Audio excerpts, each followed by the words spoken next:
Okay, so think about this. What would you do if God had called you to be a mother and you never had one? Called you to be a parent and you never had that experience? Called you to build a home and all you had known was temporary homes?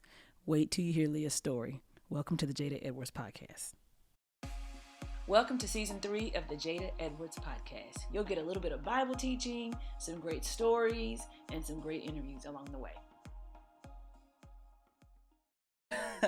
Leah, hey. We already, huh? We just started. Well, listen, I am thrilled to have you on the podcast today. Thank you so much for saying yes. Yes, I'm honored to be here. We're so glad you're here. Okay, tell us just a little bit about yourself, and they're gonna know what I'm talking about. So, tell us like where you're from and kind of how you found your way to One Community Church.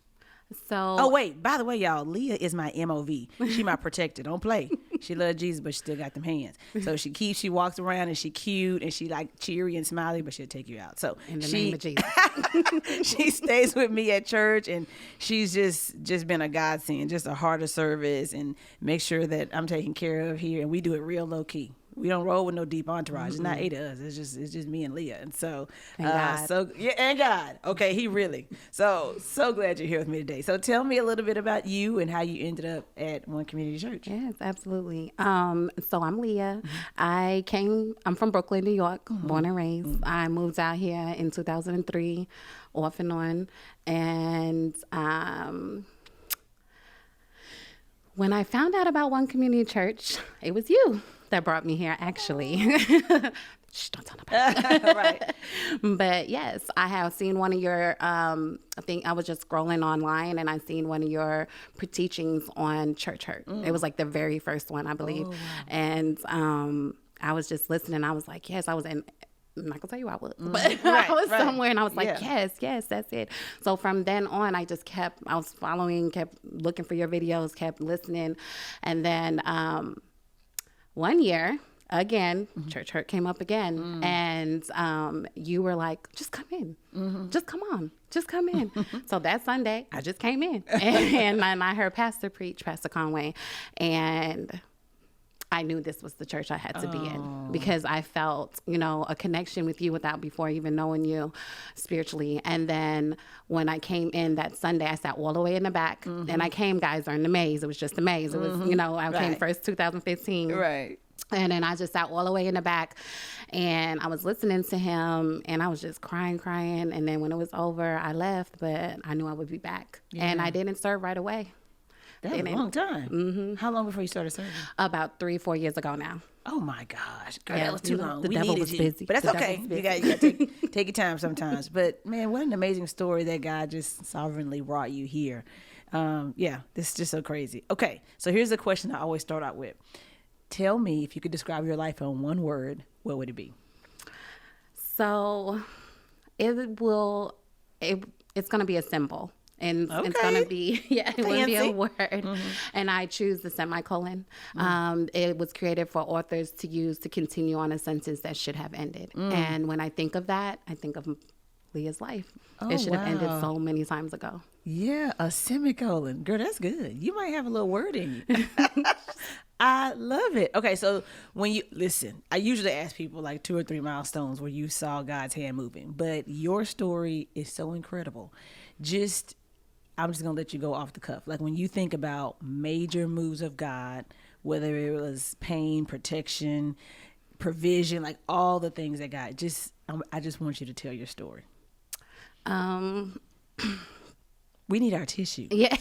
We didn't bring our tissue. I swear, like when I talk about God, I just get it, I just feel him right now. But I guess the first milestone would be when I realized my mother was never coming. And I was 12, going on 13. You were in a home? I was in a group home upstate New York, my 8th one. Oh my! By that time, by 12, you were in your 8th home. How old were you when you went to your first home? I was 2.5, but I thought it was from birth. But when I ended up reading my file, I found out it was at 2.5. And previously, had your mom come back and had been back and forth with her? Or no. Okay. So I had one caseworker. I had a bunch, but one caseworker named, she really looked out for me, and she just really looked out for me, and she really loved me. It was more, you could tell it was a passion that she wanted to do, like to save kids. And, you know, in the 90s, 80s in New York, you know, you don't really have that passion. You know, you either do or you don't. And she knew what was important to me to find my mother. Like I just kept telling everybody, I'm waiting on my mother. My mother gonna come. My mother gonna be here. And she found my mother when I was 11. And we were talking, writing back and forth. She was in a rehab in Long Island. And when it came to, the day came, you know, she came and picked me up north and bought me, it was like a 2-hour trip from upstate to Long Island. And I was so excited. I remember I couldn't go to sleep the night before. I knew I was finally going to see my mother. And when I got there, I was waiting in the waiting room for a good like 5 minutes, 10, you know, but to me it felt like 2 hours. And then she comes out and she had this real somber look. And at that moment, I knew what happened. So I just got up and started walking towards the car. I knew it took too long anyway. And so she followed me. And then when we got on the road back to upstate, to the group home, her face was just so red, you know, and then I could see in the rearview mirror, she kept looking. She was trying to find the right words to say. So I just looked out the you know, and the window, and I remember thinking, it's me. She ain't never coming. Oh my God. And the group home I was in at the time was very mean to me. So I already was putting my run plan together by the time I got there. I was gone that night. So you remember at that moment, like being aware as a 12-year-old that you were unwanted?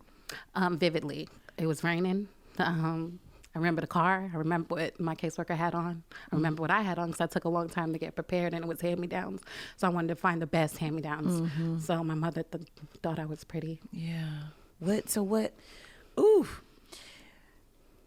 That's just so weighty, I think, for people who, even if their story doesn't look exactly like yours, for people who have been children of divorce or children of abandonment, like that is like one of the first wounds that we have to deal with, because our parents leave a wound. And every parent leaves a wound. I don't care if you were in Sunday school every week. Like there's something, because parents aren't perfect. And children, we desperately need that perfect love because they're kind of like our first understanding before we really know God.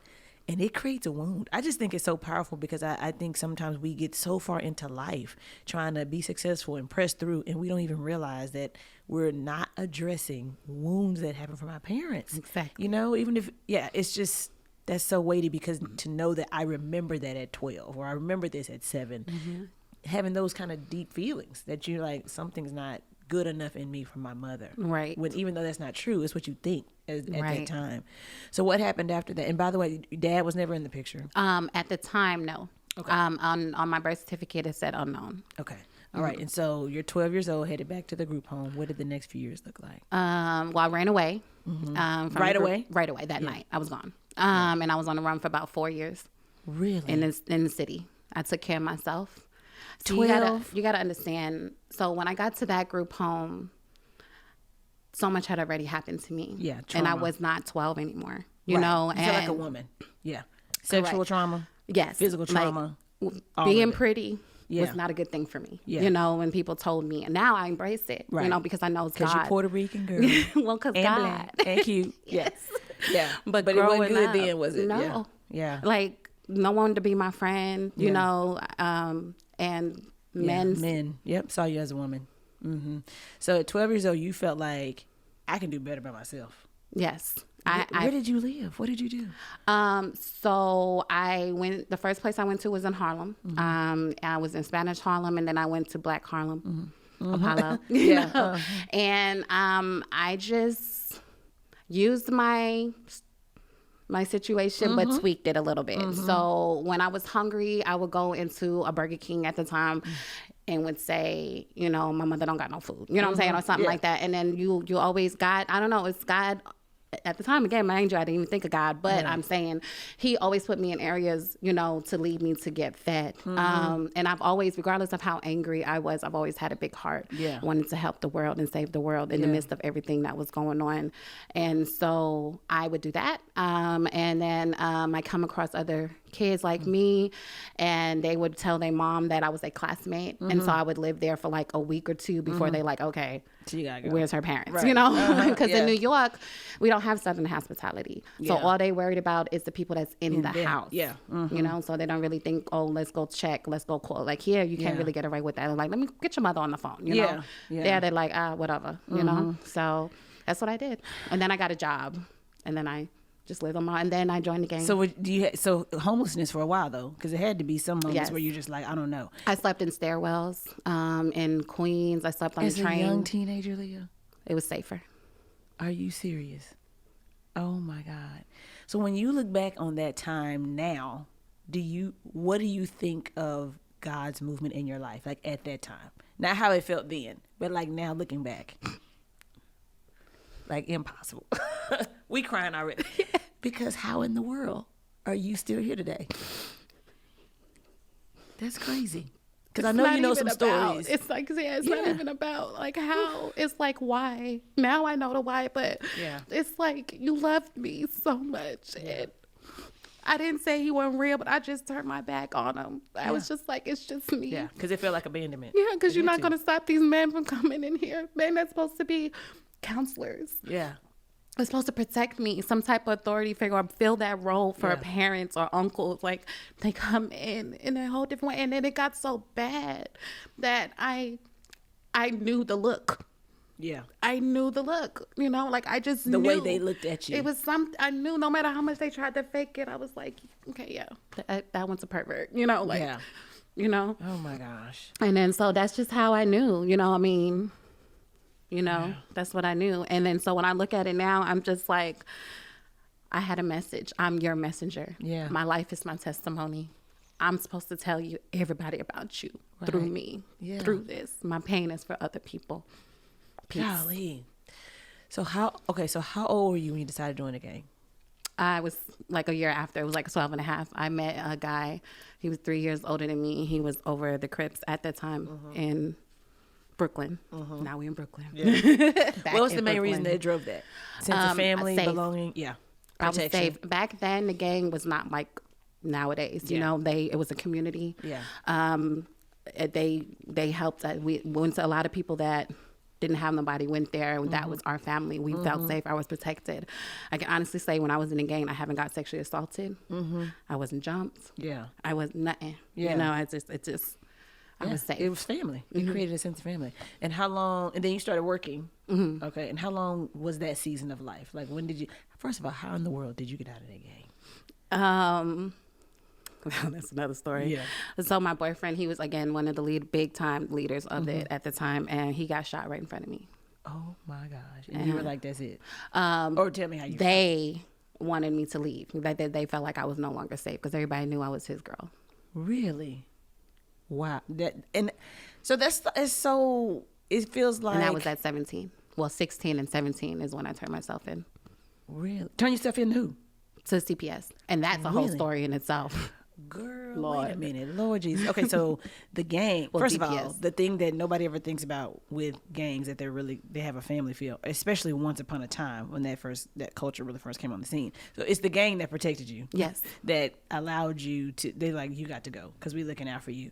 So then you turned yourself in because you felt like I have nowhere else to be. I had nowhere else to go.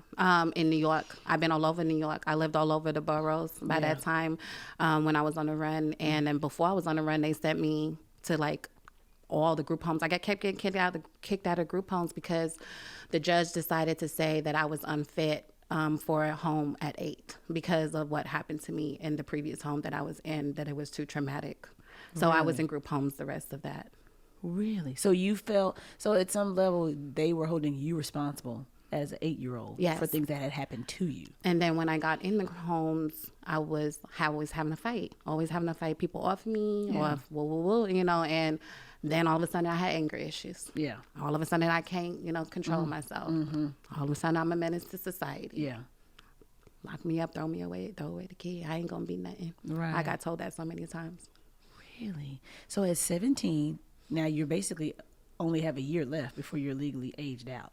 Well, 21. Oh, is it 21? I don't know. At that I time, thought it was maybe 18. now, but at least back then it was 21 because I remember him saying when I turned myself in, 5 hours later, Yeah. I was sitting in DPS, letting everybody know, hey, I'm such and such. I've been on a run. Like they had me on the news. They had pins wearing on me. I was AWOL, you know, and no one, New York was so dirty. Like all the police officers they was just like, you know, and I'm sitting here turning myself in, and they would just have a seat, you know, have a seat. So I sat there for the longest. I almost walked out, but I didn't, because I had nowhere to go, and I didn't want to. I just kept thinking about Joel. Like I didn't know. Yeah. Joel is the guy who passed away. Yeah. So sorry, I didn't mean to say that. That's okay. That's okay. So what were those next few years like after you turned yourself in? I was determined. I turned my anger to this fuel. I was just determined to prove everybody wrong. Everybody wrong. And I finally heard the one foster mother I did have that was good to me. I finally heard her voice. She's the one who introduced me to God. I knew about God, but as far as the word, the Bible, and grace and his blood, and so all that, you know, resonated with me when I turned myself in. Even at the police station, even when they put me in because they put me to hold me, they put me in JDC until my bed, because the group home didn't have a bed right away. So they just put me there to hold me. And then JDC kicked me out. That's again, juvenile detention. Yes, juvenile detention. Right? And kicked me out. So I had to go to a psych ward. And they held me there in Long Island until my bed got together. So then when they transferred me from there, and they put me all the way to ship me to Ohio. And the facility they shipped me to was a maximum security group home. It used to be a jail. It had barbed wire. We had to dress out. It still was ran like a jail. And it was for all the kids that was either a menace to society, that ran away, that had anger, that just wasn't fit for a home or a regular treatment center. Right. In their eyes. So when you go there, they're not even trying to place you with a family anymore. Until you age out. And that's how I found out it was 21. That you have a little bit of food and you don't die in their care. Exactly. Basically. The judge, when I turned myself, when I went to see the judge from going to, because I left the courthouse, they got on a plane and shipped me to Ohio. And then before that, you know, in the courtroom, he's like looking at everything. By this time, you know, I got possession, you know, I'm selling, you know what I'm saying? You know, because I was, you know, surviving. And so, right. And so he's like, oh yeah. He was like, you're a menace to society. He was like, you're going to be in this group home until you're 21. And then after that, you're on your own. He said, I'll be surprised if you make it to C-25. That's what the judge said. To me. Oh my God. So, so you, praise God, made it through this group home. What was that like? Was there education opportunities? Were you working, or was it just like survival? What the group home, this particular group home was ran like literally a jail. It was ran that way. We dressed out. We had scrubs, you know. The school is there. They have blacktop rec. We have, what is it called? Commissary. We had all of that, you know, like prison, that's how that one was held. But yes, they offer all of that to you. And then it's locked down, like at certain time, lights out, lights up, you know, hygiene, you know. And then even in the hygiene with the upstate New York, the group home that I was in, you have the suds up, and then they will come in and you have to yell, oh, so all soaped up in the back shower, and then the staff come in and look at you. And make sure. And to turn around, make sure you full of suds, and then let you rinse off. So, okay, tell me that next season. So you somehow survived. Were you able to get a little education? Yes. That's something that the state could never take from me. So, yes, that's what I did. I definitely did that in spite of them. Yeah. I'm glad I did it now, but back then I was like... doing it out of spite. Yeah, because that was the one thing they could not... You can't take your education in your name. Wow. So I made sure they knew my name, and I made sure I had my education. And so at 21, what was life like when you aged out? So at 21, I'm in Texas because I didn't get a chance to age out. God had a different story for me. Ooh, tell us. There was this older couple who they felt they were 7-day Adventists in DeSoto. They felt like their mission in life was they had no kids of their own. And they felt like their mission in life was to save kids, you know, like me. And I'm 18 and I'm in there for a good year or whatever. And then I get a call out of I'm thinking I was like, I ain't doing nothing. You know? Right. What now? You know, and it's like your caseworker. I was like, I just seen, because you get a caseworker there, you know, and then once I got shipped out, I never heard from New York ever again. you know, it was done. And so in any group home. And so when they said that New York was here, I was like, so I come in the room and they were like, there's this family lady. She was so dry about it. She was like, there's this family that wants to adopt you. And I told them you were 18. It was like, I mean, it's like they tried to convince them not to do it. Yes. Yeah. I told them you were this. They read their whole file, but they still want to meet you. What do you think like that? So by this time, my first thought was, I'm about to be 18. These some perverts. You know, like they got small kids. They either want me to be Cinderella. I don't know nothing about Texas. You know, I was just like, And so I went and some told me to just try it out because I went and I left. I actually walked out and went back to class. And then later on that day, you know, some just told me this is your way out. Otherwise, you're going to be here till you're 21. You want to go see this family? Like, you can survive anywhere. Yeah. You done been through the worst of the worst. Right. You know, so it don't matter where. The street's the same wherever you go. Yeah. Yeah. You know? And so I was like, okay. So they did a 6-month probation period. When I came to DeSoto, I had an ankle monitor because they had to make sure I didn't run away. Right. And I fell in love with the kids. Oh my gosh. And I decided to make that transition. And then when I made the transition, they let me go. Really? Because New York paid them $2,500 a month until I turned 21 to keep me. So they kept the check, but kicked me out the house. Oh, when I wouldn't do the things that they wanted me to do. Are you serious? Oh my God. So it seemed like it was going to be good, but the Lord still used that. Yes. He used that to get you out of that situation into something that was going to set you up for what he had next in your life. Exactly. What did you learn about God, even though they were Seventh-day Adventists and clearly didn't have full integrity? But do you remember like what you were thinking about God in that season, that 18 to 19 season, or however long you were there?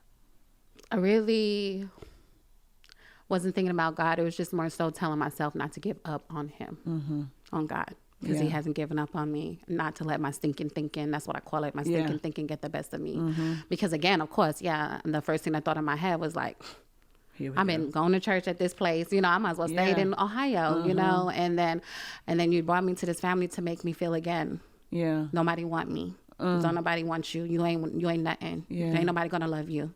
Yeah. Still feeling that rejection. Yeah. But you're saying even in the midst of all that, you still had an awareness that God hadn't given Keep up going. on you. Because of one particular moment. Yeah, where'd that come from? So while I was on a run in New York, I was sleeping in the staircase, in a stairwell in Harlem, Far Rockaway, Queens. I'll never forget that. And I had nowhere to go. And so I was like, all right, this is it tonight. So I was in a stairwell and I just, you know, and then someone called my name so loud, it woke me up. And when I woke up, I heard nothing, no sirens. It was dead silent. And this is New York. Yeah. You hear sirens, you hear people, city that don't sleep. Right. Nothing. And then and when you hear that in New York, it's like, go. Something's about to happen. You know what I'm saying? So I got up, I walked out, I walked down, I make a left, I walked to the light, which is like probably like 15, 20 feet. And then next you know, I hear boom, boom, just people start busting. The same stairwell that I was sleeping in, Crips was running down the stairwell, Bloods was running in. But they just you would have been shooting. I would have been in the middle of that crossfire. Are you serious? In that moment, girl, I knew God. Like the poem Footprints in the Sand. Yeah, yeah. I knew. Yeah, I knew because the voice of God protected you that night. Listen, that is so crazy because I think when we're in, first of all, very few people who will listen to this, their hard times will not compare to your hard times. But even when we're in pain, the pain is pain. And to be in deep pain and have a moment, even if it's just one moment in your whole life where you're like, I know God is there. I know he's there somewhere. Like, it's so powerful for that to be like an anchor that for the rest of your life, that you'll never, ever doubt God's presence in your life because of that one moment. All you need is that one stairwell moment where you go back to, because no one can take that from you. No one. There's nothing that can happen in your life to this day that can tell me that was that's not right. God. That's right. Because you're like, there's no way I should be alive today. That is craziness. I vividly heard someone call my name. I mean, yelled it. Yeah. The voice of God, for real, because he'll do it. And even then, I turned and I seen that, and I was like, well, my God. And then I turned, well, not say that, but I just knew it was I acknowledged it was him, but then I turned back around and was like, oh, he must have forgot. Yeah, but It's something me. made you get up. Yeah. Yeah. Yeah. And I just kept going the rest of them years, not even thinking of him, We need those moments though so badly to have that benchmark moment, that defining moment where God spoke to you. Because those are the things that we build on later as we build our own faith. It's not from nothing. We think it's from nothing. It's not when you walk down to the front of church. It's not. No, there was some moment long time ago before you said yes to God, before any of us said yes to God, that he was protecting us. So let's fast forward a little bit. You somehow at 21. Okay, you didn't say that till you were 21. So what happened? How did you get away from this family? They kicked you out, and you did what? So when I left there, I got my first apartment. It was in Redbird area. Yeah, Redbird. Right. But well, I mean, if you know, I was gonna say, the area. right. I went to the hood. Yeah. That was just. That's what you mean, knew? that's what I Yeah. knew. Yeah, I mean, and DeSoto was uncomfortable for me. I couldn't really sleep. Yeah. I mean, it was too quiet. You know. So when that happened, I went to Redbird and I got I did get an apartment, and he did pay for that. I can't say the dad of the home was amazing. Yeah. Unfortunately, the woman that was in the home, the mom was little trifling. Horrible person, you know. And I pray that she's better now, but back then it wasn't. And yes, so he paid my rent, which she didn't like, but he paid it. And then I ended up getting my own job. I went to school to be a CNA, and I was going to go to be a nurse, but then my career path went in a different direction. Yeah. And so tell me how you started building your own family after that. So I got pregnant Whether quick. on purpose or on accident. Exactly, in Jesus' name. Yeah. I met a young man. At the time, he was 3 years older than me, and that was my first big girl relationship. And I guess you should say what I thought to be healthy. Yeah. Because what did you know? You just exactly. As long as you weren't putting your hands on me, right? I'm thinking I'm good. That's you know what? I just gonna say this: we sometimes judge ourselves very harshly because of the standards that we accepted at one point in our lives. But you're judged based what you know, right? You're judged according to what you know. Now, when you know better, you do better. But some people need to just be set free that when I knew what I knew, I acted accordingly. Right. When the Lord's gonna hold you accountable is when you know better and you don't do better. And so, listen, if the bar is low because you're like, I feel safe, you're not gonna attack me, then that's just what you got. And the Lord will still honor, I believe, when we try to live according to what we know. Right. Now we have to grow in our knowledge. Yes. But man, when you don't know, how can you know? You just don't know what you don't know. So God is gracious, and he allows family to be born because baby is always a gift. So tell us about that. So it took a year. That I was 19, going on 20 when I got pregnant, and I was scared. Scared to death. What was that fear? I had no idea because I didn't have a mother. So I didn't want to do it wrong. My main thing was I didn't want my kid. First of all, I was told I could never have kids because of what I went through as a kid. And then when I had one, I'm like, what can I do? And so the first thing I thought was, aside from how can I be a mother, was how can I keep her safe? Because it was a girl. Like, how can I make sure nobody hurts her or touch her? Make her tough. Because I wasn't tough always. I was I was a sweetheart up until like middle school-ish. And then I had to get tough. And that affects your parenting because we then parent out of our own pain. Yes. You just like, I just don't want this to happen. And I was super tough. And I was super jaded because and I didn't even realize anything about healing or anything like that. I just thought, okay, I'm survivor mode always, So when I got pregnant, it was just kind of like, and I asked God to teach me to love her, and then I thought that too. I was like, I'm going to give her everything I never had before. Right. I'm going to get married. I think I'll have a mother and father, everything's going to be great. They're going to have, because I grew up wishing I was Annie, like the orphan Annie. I knew somebody rich was coming, Right. Yeah. But it didn't happen, And so I'm like, okay, my daughter's gonna have it. I'm gonna go to school. I'm gonna do this. I'm gonna do that. But I had to learn quick. I forgot all because I never had it, and when I did have it, it was nasty to me, But I forgot. I raised her probably till she was like 4 or 5, without hugging or even kissing on her. I just wanted her to be tough. And I I barely slept. I'd make sure nobody, even her father, Yeah. I would make him sleep on the other side of me because Yeah. I didn't know if he was going to get up. Yeah. You know, I didn't Just know. so much fear. Yes. Yeah. And so I forgot about the nurturing side. And I got it right the second round. Yeah. And then I went back and apologized and took responsibility for that as well with all my kids. Yeah. Listen, there's so much. I always tell people we might need a part 2. But thinking back on that now, how has God evolved you, grown you from a woman who was really just groping in the dark, trying to figure out what motherhood was like, all the mistakes and failures, and many of us who had mothers still make mistakes and failures, right? We don't ever get it right. But how do you see God's hand just moving in your life, just even as a parent now with your kids? I see it tremendously. Once I got to know his love is when I knew love. I didn't know love until I knew God's love. When would you say was your first real encounter with, okay, I'm surrendering to the Lord? It was probably like 25, between 25, 30 area. You know, I would be sitting at the bus stop and random folks will walk up to me and just start telling me their business. I mean, and I always had like a look like, don't talk to me. You know what I'm saying? Right. So, you know, but they did. Yeah. They did. And I would sit there and listen. And then 9 times out of 10, I'd either been through it or I had a roommate in one of my group homes who went through it, or God would just give me these words out of nowhere to just speak to them. And then and be in the midst of my craziness of everything that in the really dark places. And that's around 25 and 30 is when I realized that my pain was for someone else's peace. I knew that I was his messenger. I wasn't ready for it because I didn't do people, but I was just like, at that time, you know, I love him now. You know what I'm saying? But at that time, you know, I was just like, people stay away. Yeah, humans can, you know.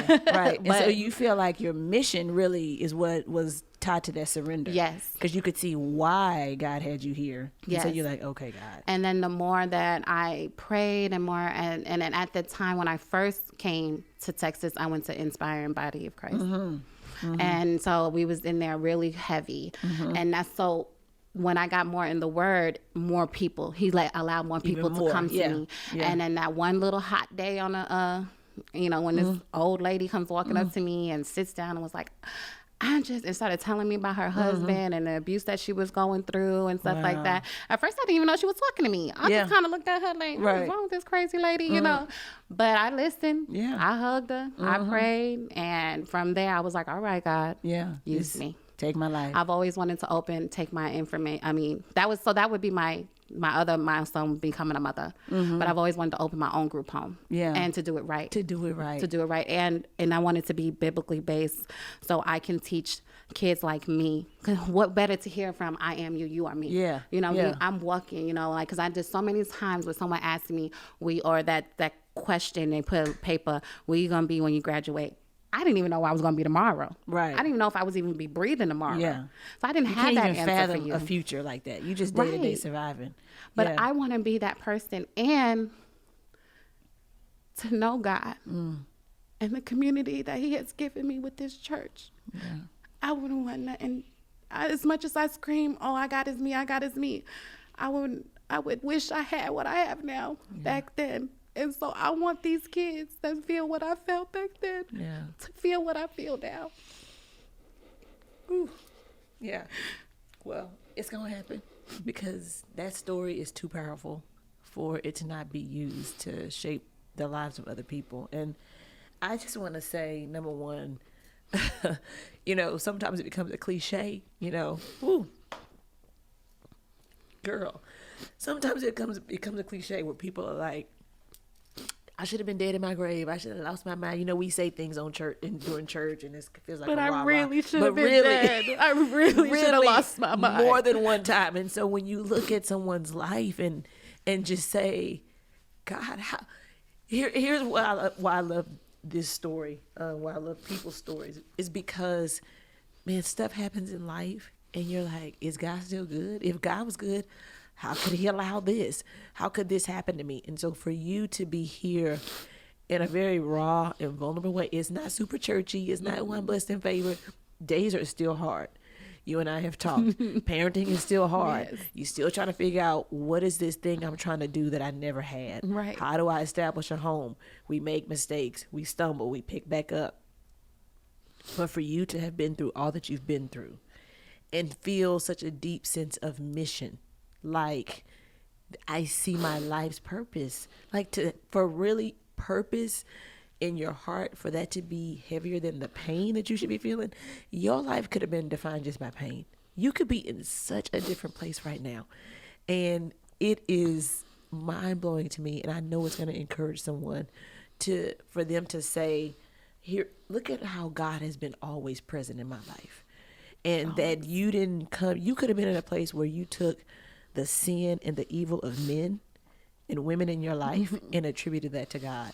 That somehow, without parental guidance, without a church home, at a young age, that you and God, just one-on-one, he was able to preserve your mind. Exactly. Preserve your body, still allow you to bear children. Like exactly. That the enemy did not steal that from you. It's just crazy. That's why I tell people all the time, my relationship with God is so personal. It's so personal. And he was my father. Yeah. He was my mother. He was my confidant. Yeah. He was my protector. Is. But back then it was, even when I wasn't receptive to it. Right. He was still there. It's so unconditional. He's so intentional and strategic with me. Yeah. And I'm just in awe that he's using someone like me. Yeah. Oh my gosh, girl. This is so good. But I just want to say thank you. This is just the beginning. Yes. It feels like you've lived 3 lifetimes, but this is new lifetime. Mm-hmm. And it's just the beginning. I'm excited for what God's going to do in your life. I'm excited for how your story is just really going to becomes like a smaller and smaller part of the whole book. Like when we're 12 and 13 and 18, our life up to that point is all we have. But then you keep living and God keeps doing what God does. You're like, oh, all that was still only like the first 2 chapters. There's still so much more. There's more on the other side of this. And so, man, I'm excited to see how God's going to move in your life. I'm excited for how he's continuing to grow your heart as a mother, as a woman, that you serve it in this church. Y'all, this is why I do stories, because we're walking by people every single day who have so much depth.